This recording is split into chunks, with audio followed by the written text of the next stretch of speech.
बिस्मिल्लाहिर्रहमानिर्रहीम। अस्सलाम वालेकुम नाज़रीन, आप देख रहे हैं रायसा के डिजिटल मीडिया। उम्मीद करता हूँ आप तमाम लोग खैरियत से होंगे। नाज़रीन 96/23 96/23 जो FIR है कोर कमांडर हाउस में हमले वाले मुल्ज़िमान को लेकर उनके हवाले से कुछ अहम अपडेट्स हैं, मैं वो आप तक पहुँचा दूँ। Let's start with Khadija Shah case. उनमें आपको पता है कि 96/23 के अंदर उनको जुडिशल कर दिया गया था। पहले जिसमें वो एक फोटोग्रामेटिक टेस्ट के लिए उनका 5 रोज़ का रिमांड भी दिया गया कि दिन के टाइम आप उनको ले जा सकते हैं, इंक्वायर कर सकते हैं, शाम को आपने जुडिशल कस्टडी में देना है। फर्दर वो रिमांड ऑनरेबल जो अदालत थी जो उन्होंने आगे फर्दर एक्सटेंड नहीं किया था और उनको जुडिशल कर दिया था बाकी खवातीन के साथ। अब जब जुडिशल कर दिया गया तो ऑब्वियसली उसके बाद बेल अप्लाई की जा सकती है। बेल अप्लाई की गई, बेल के ऊपर आज हियरिंग हुई।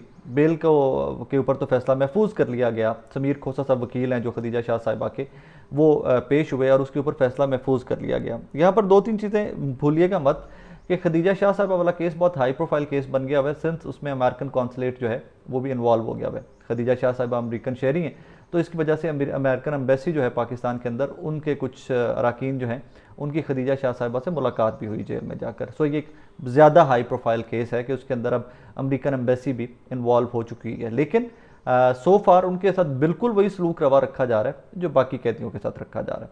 अच्छा जी, उसके ऊपर तो फैसला हो गया महफूज जो 96/23 था। अब यहाँ पर हम लोग सारे यही वेट कर रहे थे कि आज की तारीख हो जाएगी, आज ही ज़मानत हो जाएगी, या चलें कल की तारीख आ जाएगी, या जज साहब उसके ऊपर फैसला सुना देंगे। लेकिन इंटरेस्टिंग सिचुएशन तब डेवलप हुई कि जब मुझे बताया गया, और एक चीज़ और मैं क्लैरिफाई कर दूं, मैं अदालत में मौजूद नहीं था। मेरी जो वहाँ पर रिपोर्टर्स हैं और वहाँ पर कुछ वकला हैं, उनसे जो इन्फॉर्मेशन मैंने हासिल की है वो मैं आप तक पहुँचा रहा हूँ।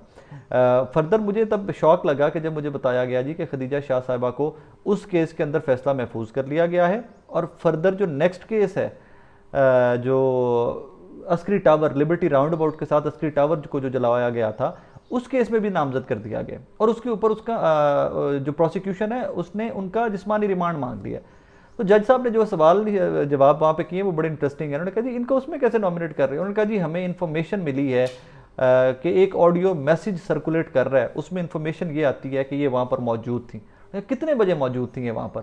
उन्होंने कहा जी ये वहाँ पर ये तकरीबन कोई 1 बजे दोपहर के करीब मौजूद थी। अच्छा, 1 बजे मौजूद थी।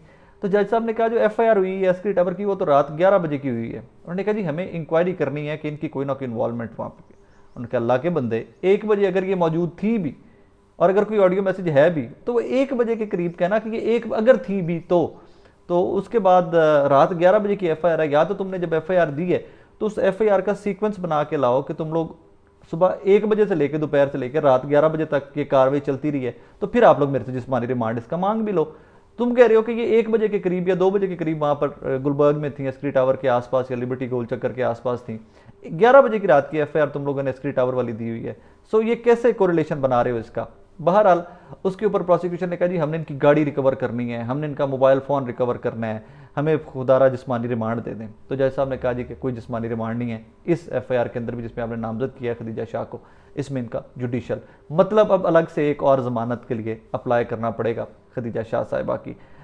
इसमें जो बज़ाहिर समझ आ रहा है, जो मेरी इसमें जिन वकला से मेरी बात हुई है, बज़ाहिर ये है कि अगर खदीजा शाह साहिबा एक केस से रिहाई मिलती है, उनको मतलब ज़मानत मिलती है, वो रिहा होती हैं जेल से, सो अगला केस तैयार कर लिया जाए जिसमें उनको पकड़ना है। और अगला केस भी इसलिए पहले तैयार किया जा रहा है कि ये हाई प्रोफाइल केस है।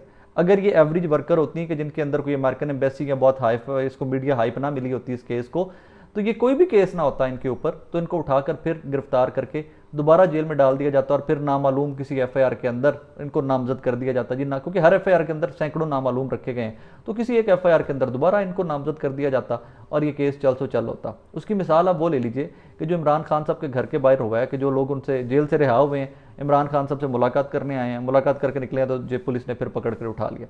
अब पता नहीं किस केस में उनको नामजद करेंगे। शायद कि इमरान खान से मुलाकात जो है वही जुर्म बन गया हुआ है, बज़ाहिर तो जुर्म बन गया हुआ है, लेकिन अब उसको लीगल लैंग्वेज के अंदर या कानून के अंदर उसको कैसे वो जस्टिफाई करते हैं, उसका मेरे पास अभी तक कोई जवाब नहीं है। आगे आ जाएगी जी सनम जावेद खान साहिबा, तैयबा राजा साहिबा और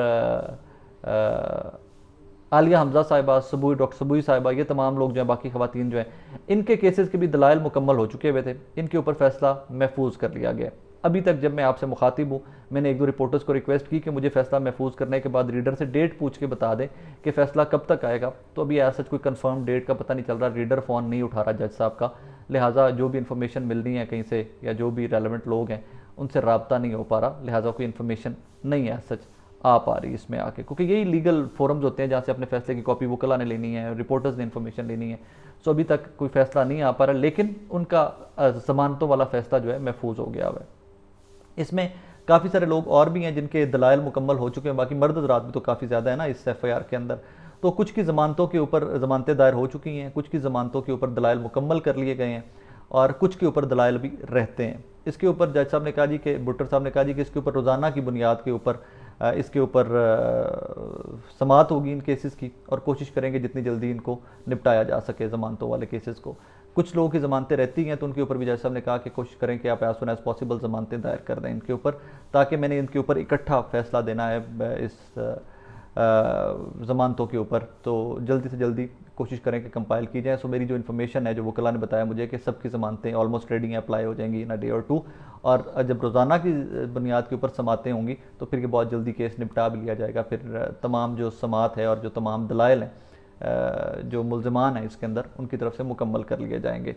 सेकेंडली एंड के अंदर मैं थोड़ा सा आपको वो बताता जाऊँ, ख्वाजा आसिफ साहब हमारे वज़ीर दिफा साहब जो हैं, उनकी एक स्टेटमेंट आई और मुझे इसके ऊपर बड़ा दुख हुआ है। वो स्टेटमेंट ये है जी, गैर कानूनी तौर पर जो पाकिस्तानी बाहर जा रहे थे, हमें इनके ऊपर तफ्तीश करनी चाहिए कि ये गैर कानूनी तौर पर कैसे जा रहे थे और इनके खिलाफ सख्त कार्रवाई होनी चाहिए।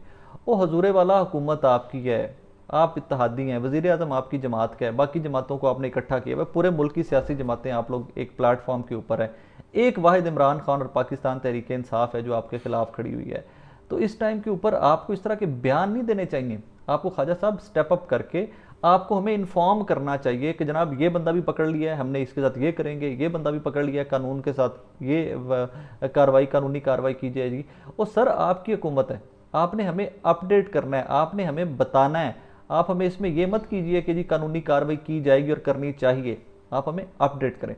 सेकेंडली जिम्मेदारी लीजिए कि आपने फरमाया ना कि अगर मुल्क में हालात, मुआशी हालात इतने ख़राब ना होते तो ये सानिया पेश ना आता, तो हम बिल्कुल मुत्तफिक हैं आपसे, क्योंकि आपकी जो 14 महीने 15 महीने की कारस्तानियाँ हैं और 15 महीने की जो आपकी प्रोग्रेस है मुआशी तौर के ऊपर, जिस तरह आपने इस मुल्क का बड़ा गर्क किया, उसके ऊपर माफ़ी मांगिए इस कौम से, उसके ऊपर स्टेटमेंट्स मत दीजिए।